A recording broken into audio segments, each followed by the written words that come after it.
The following program is a production of WMFE, Orlando, Melbourne, Daytona Beach. Well, we're not done with dancing just yet. Have you ever heard of clogging? Well, Kristen Kenny tells us what it's all about, and no doubt you'll get dancing fever with this one. 5, 6, ready, go! Clogging definitely is very energetic, and it gets your blood pumping, and not much else I'd rather be doing on any afternoon or weekend, but with my feet and clogging around. Clogging fever is what he calls it, and others are catching it.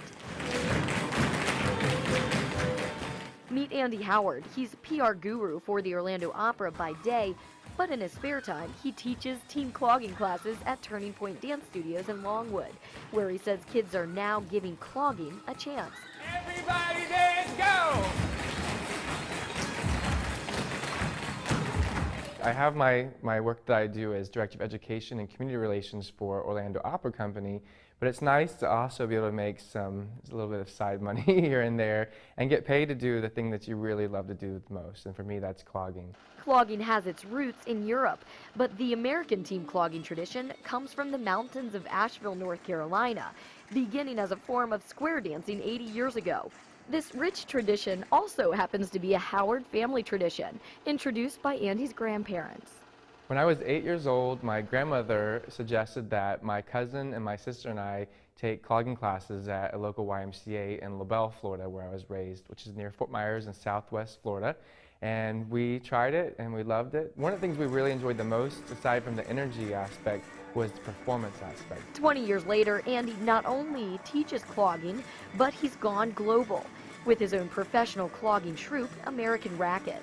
We're invited by other countries abroad to represent the United States as cultural ambassadors. And so we'll travel with live musicians. Our last trip had 17 dancers and a 4-piece old-time music band. And we entertained crowds in Canada and showed them what American culture is about. Contrary to popular myth, American clogging is not about a shoe, but a style of dance.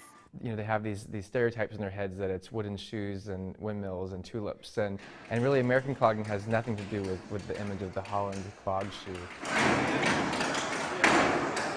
American clogging has everything to do with percussive dance footwork, a movement that is similar to tap dancing, but without the jazz beats.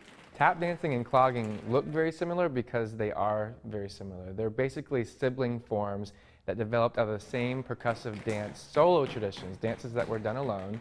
And in about the 1920s, late 20s and the 1930s, the clogging tradition, team clogging, kind of came out of square dancing and old-time music and more of the rear guard appeal. And tap came out of jazz, and the jazz music was coming out of the cities and urban centers. And so at that point they kind of split off. The movement's still very similar. I think over time, particularly the last 10 years, the gap has kind of narrowed some. Like any art form, clogging has evolved over the years, leading to variations like power tap, a collaboration of hip-hop, jazz, and cheerleading. The important thing about traditions is to realize that they're still very much alive and evolving. And in the case of clogging, it's very much still the case that we can celebrate all our traditional styles, and at the same time, to the younger participants, it's very important to do more collaboration with hip-hop artists. It's another very important American form of folk culture, and as well as tap, and even breakdancing. And people are really finding new ways to exchange ideas through dance and across the mediums, and it's really exciting to see what the youth are coming up with. But the traditional form of clogging, complete with trademark red, white, and blue denim costumes, will always be Andy's favorite style. I think that helps incite that nostalgic Americana appeal that many people come and they want to see something that makes them feel good, and it does that. It makes me feel good when I'm doing it. I think the audience feels good when they're watching it.